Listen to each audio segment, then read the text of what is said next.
SoCal Connected is made possible through the generous support of the Amundsen Foundation, serving the Los Angeles community since 1952.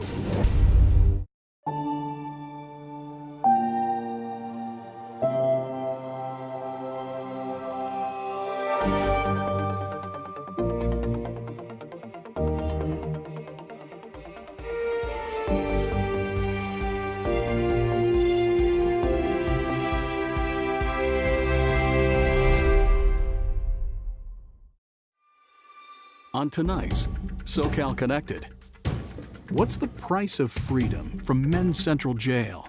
50,000. $1,006,000. What if we said half the inmates aren't there because they're guilty? Money, car, and property. If you don't have that, you're definitely not going nowhere. The lopsided world of the bail bond system. They're magnificent in the air, homely in person, and we nearly lost them for good. The California Condor is really symbolic of the American West. We're gonna start serving y'all in 1 minute. A school where inner city families find an unexpected ally. Good evening, I'm Val Zavala. Right now in LA County jails, almost 40% of the people there are stuck because they can't make bail, and many of them will spend weeks behind bars. Tonight we reveal new data about LA's money bail system, and it raises serious questions about race, justice, and the price of freedom.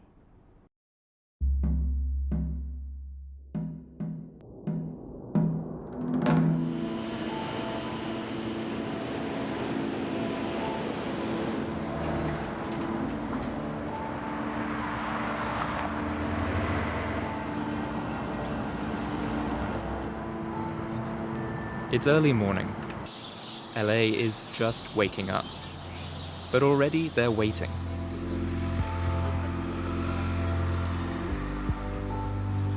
Some are mums and kids, a few still in their pajamas.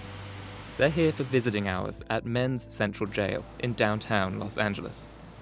Who are you here to visit today? My husband. Your husband? Yes. Who are you here to visit today? My son, Raymond Coleman. I come up here to visit my grandson.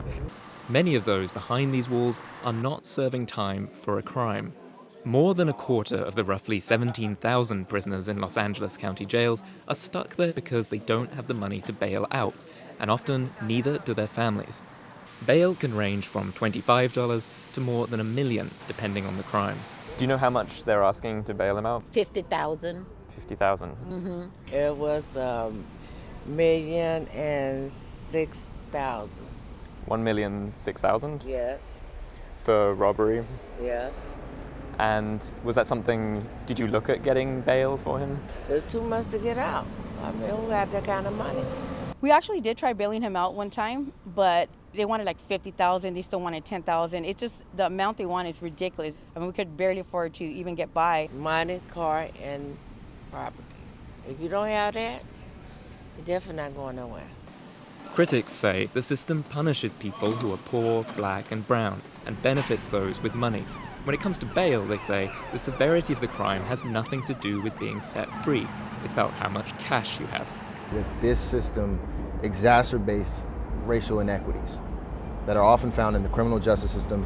Isaac Bryan is the lead author of a new UCLA report that takes a look at the price of freedom in Los Angeles. It raises questions about who pays and who profits from bail. His team examined 4 years of arrests by the Los Angeles Police Department. They calculated the total amount those in custody would have to pay in bail in order to get out. We're looking at roughly $20 billion that was levied in bail from 2012 to 2016. $20 billion. The actual number's $19,380 million. That's the price of freedom for thousands of prisoners, most of whom could never afford it. For those who do bail out, their money goes to businesses like these.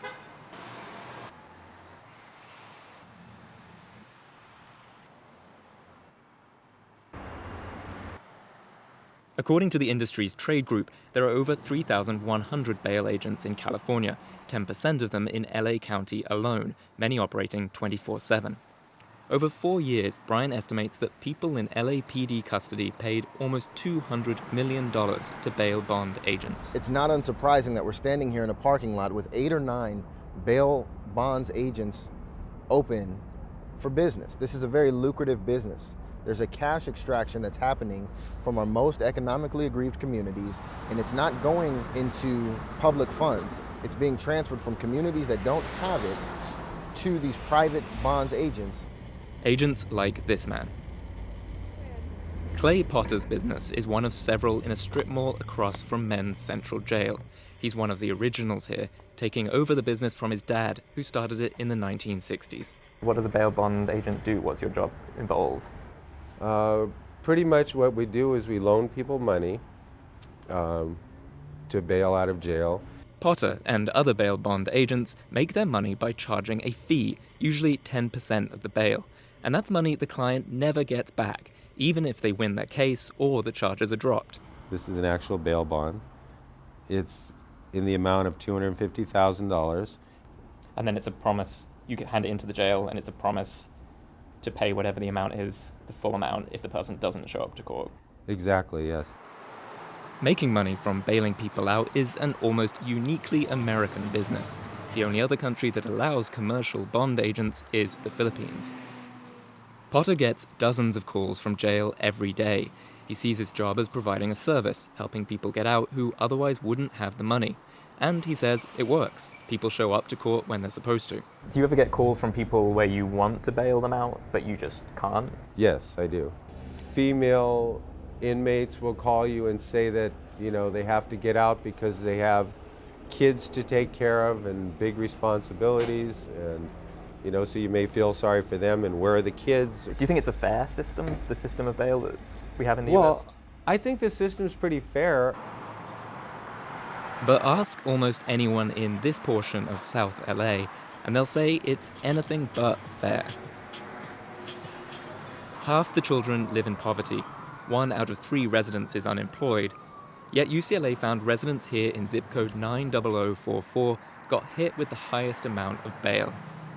How many people do you know from this neighborhood who haven't been able to afford to bail out of jail? We won't even talk about the numbers. It's just, all I can say is, oh Lord, it's ridiculous. And people will plead to stuff just to get out. Because, people have families, and if there's only one person working, say there's the man that's working, and the mom and the kids are at home, if the daddy stays in jail, then they're going to lose their place to stay. They're going to end up having to be in a shelter. What do you think that does to a neighborhood? It brings it down. It destroys it. Can't get out of jail if you can't afford it.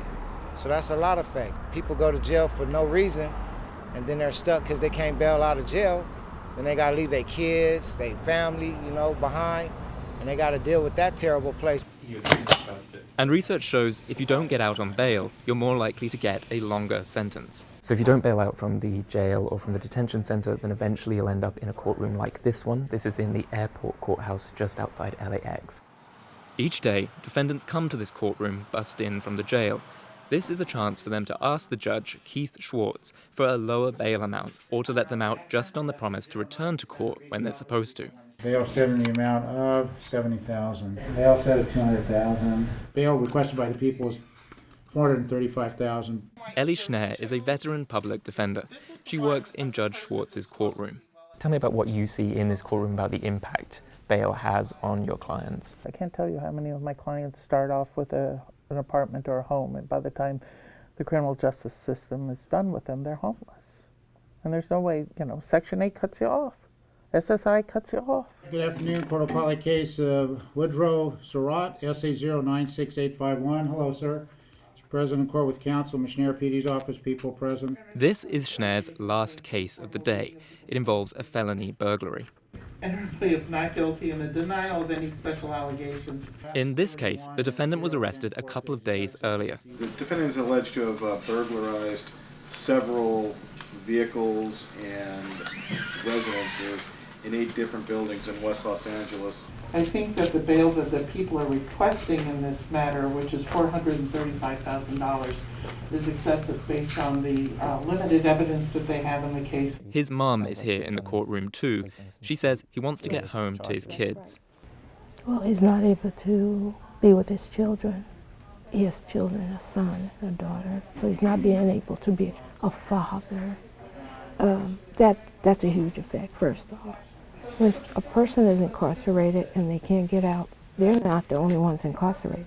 The entire family is incarcerated, especially when you're coming up on the holidays and you're fixing dinner and you're setting a plate on the table. That person's not there. There were no clothing on him that matched the descriptive clothing in the burglaries. At this stage, Schneier says there's not a whole lot of evidence against her client, but she says that doesn't stop people in his situation from pleading guilty. When was the last time you saw a client you thought could have taken their case all the way to trial, maybe could have won, but took a plea because they couldn't bail out of jail? I would say that it happens several times every week. People say, look, I can't afford to bail out. Who in their right mind is going to stay in jail? Because on a felony, from the date of arraignment to the date that jury comes in to start hearing your case is 3 months. So if the DA is offering you somewhere between, well, really anything less than a year in jail, if you can't bail out, you're going to get out much faster if you plead. I'm going to reduce bail. I don't think, that, based on the evidence that I've heard, this is a very weak case, and I'm going to reduce bail. Bail will be set at $250,000 from the $435,000. Sarat's mom says that's still too high for his family to even think about bailing him out. All right, thank you. Anything else, please? All right, thank you very much. Have a nice day, please. Do you think your son will go to trial if he can't get out of jail, or do you think he'll take a plea in order to come home earlier? That's a good question. I don't know. I know he loves his kids, so I can't say. But at this point, I wouldn't agree to a plea, because if you do that, then you got to go get a job. You can't get a job if you're a felon. You know, it's hard to get a job as a felon. How are you gonna support your family? I mean, or are you gonna fight it? And it's up to him. Governor Jerry Brown has said reforming California's bail system in 2018 will be a priority. One option is to do away with the for-profit bail bond business entirely, something that a handful of other states have already done. While the debate drags on in Sacramento, families keep arriving outside jails across California.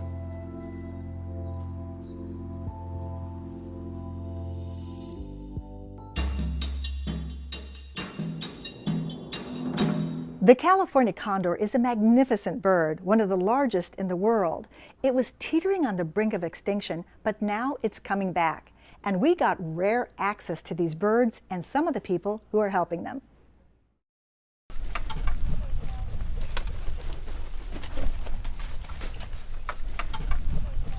Cage fight. Looks like condors versus captors. But the captors in this contest are working to preserve the condors, not defeat them. So the first bird is $5.99. California condors are majestic birds. They have a wingspan of up to 9 feet. Watching them fly is a sight we almost missed. 30 years ago, they were on the verge of extinction. Only 23 were left in the entire country. Now, there are more than 400. Biologist Joseph Brandt and his team at the California Condor Recovery Program are the reason why. Today, they are working at the Bitter Creek National Wildlife Refuge on the edge of the Los Padres National Forest. Hey man, how are ya? Doing well, welcome. You're Joseph? Yeah, I'm Joseph. Awesome, man. I'm looking forward to this. Yeah, so welcome to Bitter Creek. We've got about 13 condors to handle today. So we're gonna get out there and do that. You know, the California condor in a lot of ways is an icon of the American wilderness. You know, it is really symbolic of the American West, you know, this very large bird. It's actually the largest bird in North America. It's kind of like the Grand Canyon of birds in a lot of ways, you know. Do you have a favorite? You know, dealing with endangered species, you know, a part of that is some of them die while out in the wild. So if I have a favorite, I'm not going to share it. I don't want to jinx it. Many of the condors do feel like they're either my little siblings or my children. I'm a dad. I've got a 6-year-old and an 11-year-old already. And so... you must be a hit at career day. Yeah, I have definitely. Some of these condors, I was in their nests when they were chicks, and now I'm seeing them, you know, become adults and starting to reproduce. With those gigantic wingspans and those frightful faces, they look like something out of Game of Thrones. But what they lack in beauty, they more than make up for in personality. Condors are really social and really a curious and inquisitive animal. So, condors, when they feed in groups, and they also pick up a lot of information from each other when they're roosting in groups as well. And as it turns out, they're also great parents. By watching condors as parents, you see how caring they are. They spend a lot of time with their chick. And so both the male and the female condor will take turns taking care of their chick and sitting on their egg. Joseph Brandt isn't the only one who feels paternal about condors. Bird watchers and biologists come from all over the state to help care for them. The key to the condor's resurgence is constant monitoring of the nearly 250 birds in the wild. Ironically, in order to do that, biologists have to trick the birds into stopping in for a checkup. And we trap the condors in this large flight pen that's behind us. And so now that the condors are in this flight pen, it allows some of our biologists to go in and actually, get the condors in hand. And we do that, much the way that you would catch a butterfly, but on a whole different scale. Molly has a really large net. She's going to try to flush the condors off of these perches, kind of down to where they're a little bit lower or closer to the ground, where she can net them essentially. Mm-hmm. And once she gets the condors in hand, then we'll bring them out. The lure is a dead cow. Condors find the decaying flesh of dead animals quite yummy. And that's because they're scavengers. They feed on carrion. Scavengers play a role as kind of nature's cleanup crew. The trick here is arranging the morsels so that the birds walk right in. It's putting out the thing that condors like to eat, carrion, and then putting a little bit on the outside of the trap and some on the inside, and then you use kind of the social aspects of the condors as they feed to get some of those birds into the trap. Yep, good. Yeah. These health checks are stressful, and this one pees on me. And then I might need some help just in adjusting. All right. I just got peed on by a condor. Once in a lifetime experience. I recommend it, absolutely. Even though the number of condors is increasing, they are still at risk. Really, the problems that condors face are actually much easier to overcome than some of those other species, some of those other major iconic species, in part because there still is enough open space and food available for condors on the landscape. And the issues that we're dealing with are things that are very specific to a contaminant. We just need to eliminate that contaminant from the environment, and condors will be able to recover. That contaminant is lead. The challenge of removing it centers around existing gun laws, specifically lead bullets used by hunters. These bullets fracture upon impact and contaminate any game left behind. The problem is definitely not humans hunting, it's the use of lead ammunition. Got it. Hunting is providing a food source for condors. It's just a question of, is that food source contaminated or not? Got it. So there's often times where the Condor program has been misconstrued as being, say, anti-hunting, that we don't want to see hunting occur on the landscape, and that's certainly not the case. Lead poisoning is one of the many things biologists test for. We'll take a blood sample and to test for a lead exposure, and then we'll also change out any transmitters that they have attached to them, because those transmitters allow us to track the condors as they fly about in the wild. And so that allows us to learn the habitat needs of a condor, where they're going and where they're spending time. And that's, of course, really important in being able to recover the population as well. California has a partial ban on lead ammunition. The hope is there will be a full ban by 2019. Right now, lead ammunition is legal in the rest of the country.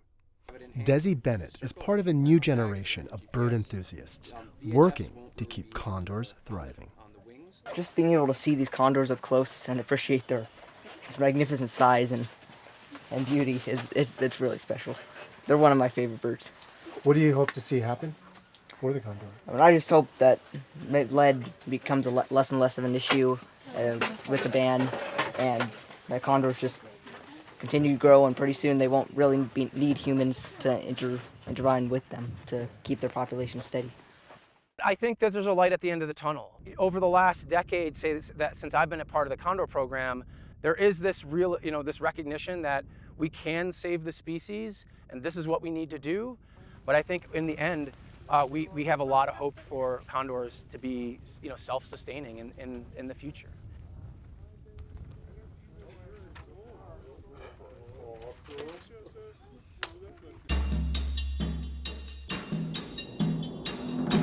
Lately, Islam has been associated with extremism and terrorism, but that's not the essence of the religion. Tonight, we show you a seldom seen side of Islam, one that focuses on social justice and education for the poor, and it's doing this work right in the heart of LA.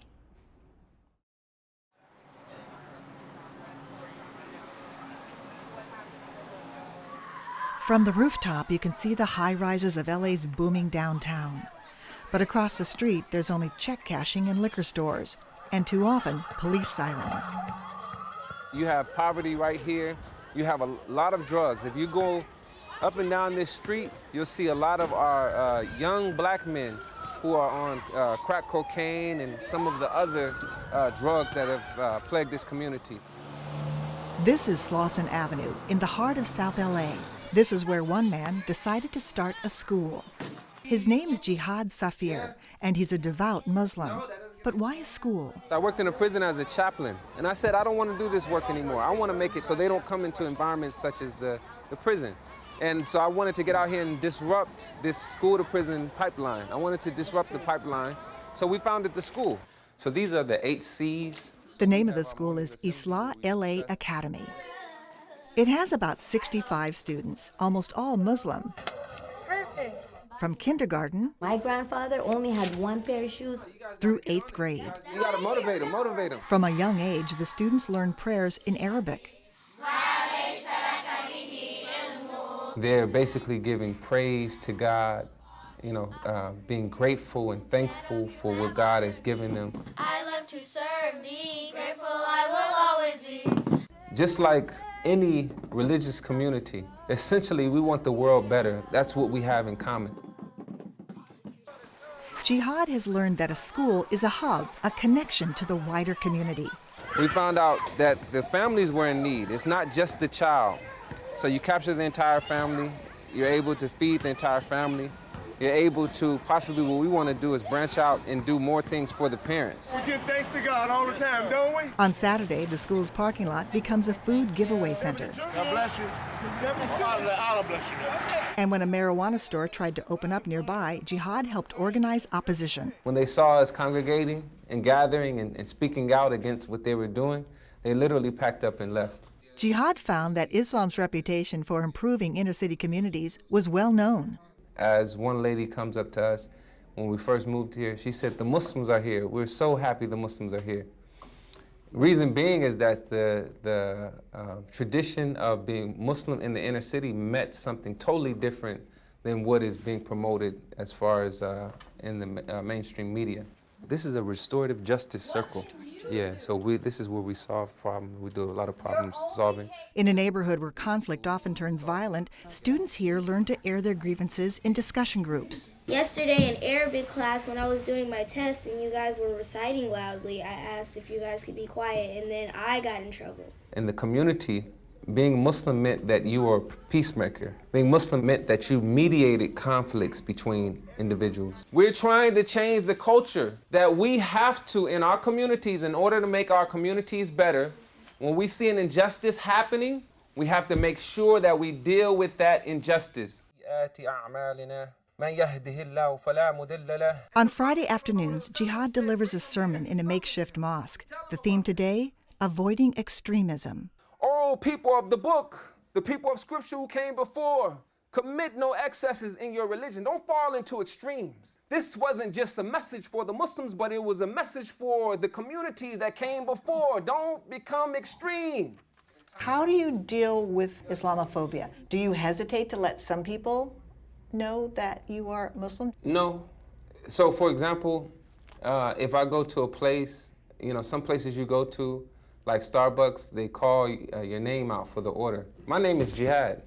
So I tell them, call my name out. I want people to see, and when they see Jihad, they see a young man smiling, and wanting to bring peace to the environment. Jihad has big plans that are already under construction. This is going to be the Islah LA Center. Islah is a word in the Quran. It means to revive, renew, and restore. The new building will have a mosque, offices, and a basketball court on the roof. But what he's really trying to build is a new generation who will help transform this community. This is our 4th year, and I think the impact is huge. They'll always remember this experience. The lessons that they're memorizing here is going to go with them into adulthood, you know, as they transition into adulthood. So the impact is huge.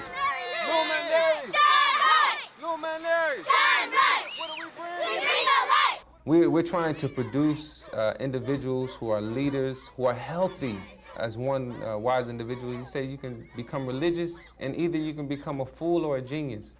So we want to produce geniuses.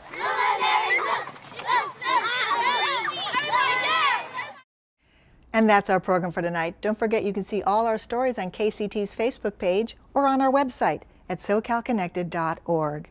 I'm Val Zavala. We'll see you next time.